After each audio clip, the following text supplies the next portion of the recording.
नमस्कार बंधुरा इवी कपल क्रोनिकल्सের আরো একটা নতুন ভিডিওতে তোমাদের সবাইকে স্বাগত। এই ভিডিওতে তোমরা যা যা দেখবে তার একটা সংক্ষেপে রিক্যাপ বা ট্রেলার এখানে হতে চলেছে, যেমন BYD Atto 3 vehicle to upload, তারপরে পাঞ্চেত ড্যাম এবং গড়পঞ্চকোট ভ্রমণ, আর আমাদের সানরুফে একটা মাস্ট ভিউ। সব মিলিয়ে জানিও কিন্তু শেষে কেমন লাগলো ভিডিওটা। গড়পঞ্চকোট পুরুলিয়া জেলার একটি ঐতিহাসিক স্থান। এটি পঞ্চকোট রাজবংশের রাজধানী ছিল এবং প্রায় 940 খ্রিস্টাব্দ থেকে 1750 খ্রিস্টাব্দ পর্যন্ত এই রাজবংশই এখানে শাসন করত। গড়পঞ্চকোট পঞ্চকোট পাহাড়ের পাদদেশে অবস্থিত একটি জায়গা, যেখানে বিভিন্ন ধরনের পাখির কিচিরমিচির শব্দ শোনা যায়। পুরুলিয়া জেলা সরকার অনুসারে গড়পঞ্চকোটের ধ্বংসাবশেষ 1800 শতকে বর্গী আক্রমণের নীরব সাক্ষী হয়ে দাঁড়িয়ে আছে। গড়পঞ্চকোট পঞ্চকোট পাহাড়ের পাদদেশে অবস্থিত, যা মেন পুরুলিয়া সিটি থেকে প্রায় 60 কিলোমিটার অ্যাওয়ে। গড়পঞ্চকোটের কাছাকাছি বিভিন্ন ঐতিহাসিক স্থান আছে, যেমন পঞ্চকোটের মন্দির, পঞ্চকোটের প্রাসাদ ইত্যাদি। তবে আজকে আমরা এই সম্পর্কে আর বেশি কিছু বলবো না। আজকে আমরা পড়বো BYD Atto 3 vehicle to load অপশনটা নিয়ে। দেখতে থাকুন, সঙ্গে থাকুন ইভি কাপল ক্রনিকলস। আচ্ছা, আর আমরা অন্য কথায় যাব না, সোজা চলে আসি এই ভেহিকল টু লোড আমরা কীভাবে ব্যবহার করলাম আর কী বা রান্না করলাম। ইয়ার্কি করছি, বেশি কিছু রান্না করিনি, প্রথম ডে ছিল তাই জাস্ট, আবার বাড়ি থেকেও ডিস্টেন্স অনেকটা, যাতে কোনো রকম মিস আপ না হয়ে যায়, ওই জন্য আমরা বেশি রিস্কটা নিইনি। তবে হ্যাঁ, জল যখন গরম করতে পেরেছি, চা এবং ম্যাগি এই দুটো তো কাপ নুডলস বা কাপস যেগুলো পাওয়া যায় সেগুলো তো খাওয়াই যায়। বাট আমরা কি করেছিলাম, প্রি কুক মিল কিছু থাকে, যেমন হালদিরামস বা অন্যান্য কোম্পানি MTR এরকম থাকে, যেগুলো আমরা ক্যারি করছিলাম এমার্জেন্সি বেসিসে যদি কোথাও খাবার না পাই সেক্ষেত্রে। তবে এখানে বলে রাখি, গড়পঞ্চকোটের এই জায়গাটার আশেপাশে অনেক খাবারের জায়গা আছে, খালি একটু দাঁড়াতে হয়, কারণ এরা অনেক লিমিটেড খাবার রান্না করে, কারণ কোন সিজনে কতজন লোকজন আসবে সেটা অনেকে ওনারা বুঝতে পারেন না, তখন সেক্ষেত্রে হয়তো একটু দেরি হতে পারে, বাট ওনারা রান্না করে দেন। তবে হ্যাঁ, আমরা এখানে যে প্রি কুক মিলের কথা বলছি কিছুই না, জাস্ট জলটা ইলেকট্রিক কেটলিতে গরম করে নিয়ে আমরা কিন্তু অনায়াসে ওই একটা বোল ক্যারি করছিলাম, যার মধ্যে এই প্যাকেজ ফুডটা 5 মিনিটের জন্য ডুবিয়ে রেখেছিলাম, দ্যাটস ইট, আর কিছু নয়। দেখে মনে হতে পারে যে আমরা অনেক কিছু রান্না করেছি, কারণ মেনুটা ছিল কিন্তু দারুণ। একটাতে ছিল ডাল মাখনি, একটাতে ছিল ভেজ পোলাও। এটাকে জাস্ট মাইক্রোওভেনে রান্না করলে কিন্তু 5টা মিনিট এটাতে ঘোরাতে হয় বলে দিয়ে, আর জল গরমের মধ্যে দিলেও কিন্তু 5 মিনিট। তো এর এক্স্যাক্ট ইনস্ট্রাকশন টাইমিংয়ের এই প্যাকেজের বাইরেই লেখা থাকে। তো আমরা প্রথম দিন বেশি কিছু মানে কি বলবো, হটকারিতা না করে আমরা সংক্ষেপের মধ্যেই রাখার চেষ্টা করেছি, কারণ কোনো কারণে যদি চার্জিংয়ের সমস্যা হয় তখন সেটা একটা ইস্যু হবে বই কি, সেজন্য আমরা বেশি কিছু ট্রাই করিনি। বাট নেক্সট টাইম আমরা ডেফিনেটলি ট্রাই করব, কারণ আমরা জেনে গেছি এটাতে ইন্ডাকশানও চালানো যায়, সো আমরা ভালো কিছু রান্নাই করতে পারি। তো গোয়িং ফিউচার ডেফিনেটলি আমরা অন্য কিছু ট্রাই করব। বাট এইটা একটা কথা না বললে নয় যে এই গরমের মধ্যেও আমাদের কিন্তু বেশ মজা লাগছিলো। আমরা কখনোই ভাবতে পারিনি এরকম একটা জায়গায়, ভাবুন তো, পিছন দিকে পঞ্চকোট পাহাড়, তার নিচে গড়পঞ্চকোট, সেখানে আমরা অ্যাটো 3 গাড়ি নিয়ে BYD Atto 3 গাড়ি নিয়ে পৌঁছে গেছি, আর সেখানে বসে মানে পিছন দিকে এরকম দৃশ্য, আর আমরা এরকম প্যাকেজ ফুড এরকমভাবে করছি। ভাবুন তো, আজকে যদি এই প্যাকেজ ফুডের জায়গায় সত্যিই যদি আমাদের কাছে ইন্ডাকশান থাকতো, ছোট্ট করে কিছু আমরা বানিয়ে নিতেই পারতাম, তাই না? আবার কি, এই আশা নিয়েই পরের বারের মতন ভাবছি যে এখনকার মতন ভাবছি যে পরের বারে নয় নতুন কিছু ট্রাই করা যাবে। আচ্ছা, আমার মতন কারা কারা এরকম ভেহিকল টু লোড অপশানটা ইউজ করেছো ওয়েস্ট বেঙ্গলে অ্যান্ড বিভিন্ন হিডেন প্লেসে, যেমন পুরুলিয়া সত্যিই ওয়েস্ট বেঙ্গলের একটা হিডেন প্লেস, যেখানে একই জায়গায় গেলে মোটামুটি 2-3 দিন হাতে নিয়ে গেলে অনেক কিছু দেখার জিনিস আছে। আর সেখানে গেলে যাতে খাবার দাবারের জন্য সময় নষ্ট না হয়, নিজের হাতেই পুরো ব্যাপারটা কন্ট্রোলে থাকে, তারা কিন্তু ভেহিকল টু লোড ইউজ করতেই পারো। আর দেখছো তো পিছনে ওই যে পঞ্চকোট পাহাড়, আর এই সামনে গড়পঞ্চকোট, কেমন লাগছে নিশ্চয়ই জানিও। আচ্ছা, যতক্ষণ আমাদের প্রি কুক মিলটা রেডি হচ্ছে ততক্ষণ বরঞ্চ অন্য দিকটা একটু ঘুরে আসা যাক।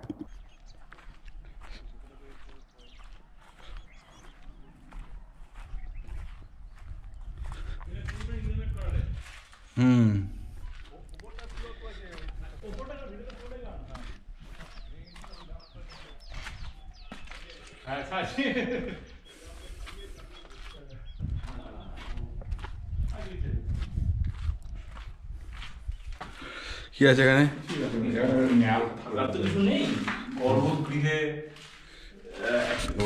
এই সাইডে একটা মন্দির ছিল, জৈন মন্দির টাইপের, যেটা আমরা আন্দাজ দেউলে দেখলাম, ওই টাইপের। ঢোকা যাবে না, এটাও ঘিরে রেখেছে। এর পাশে গড়পঞ্চকোটের পাহাড়টা আর ওয়াচ টাওয়ার।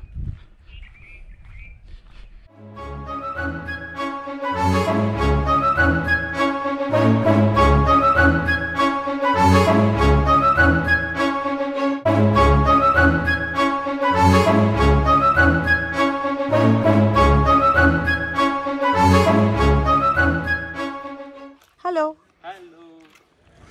আমাদের ভেজ পোলাও বেরোচ্ছে। Nice, thank you Aditya, thank you BYD. গড়পঞ্চকোটে দাঁড়িয়ে এখানে দেখাচ্ছে কতটা আমরা নিচ্ছি।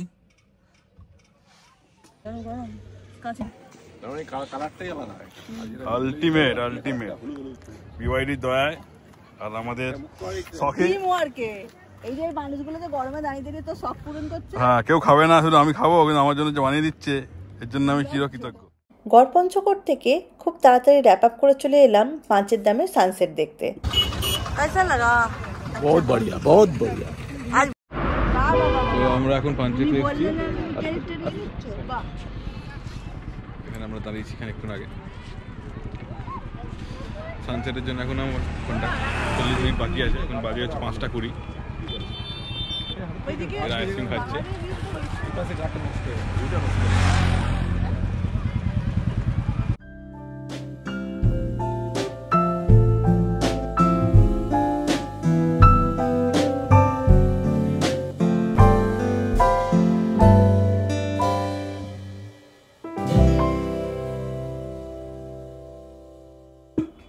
তনুশ্রী ছোট থেকে বড় হয়ে ওঠা, বা বলতে পারেন ছোটোবেলার কিছু বছর এইখানেই কেটেছে, মানে এই সংলগ্ন এরিয়াতেই কেটেছে।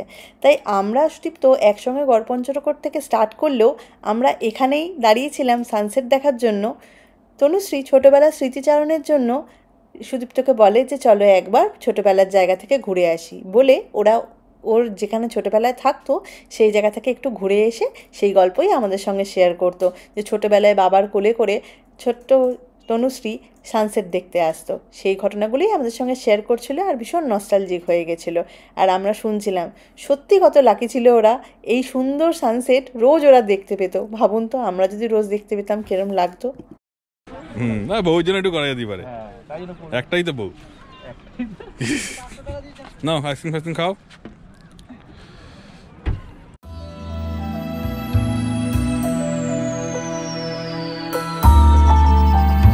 চকোবার ফিশ নিয়েছি, ডাবল চকলেট। তুমি কি নিচ্ছ?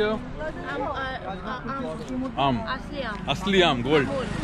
Same same same, cheers. নৌকা বসে নৌকা যাবি, ঘোরাতে তো আজকে এখানেই আমরা সন্ধ্যেবেলাটা কাটিয়ে যাচ্ছি।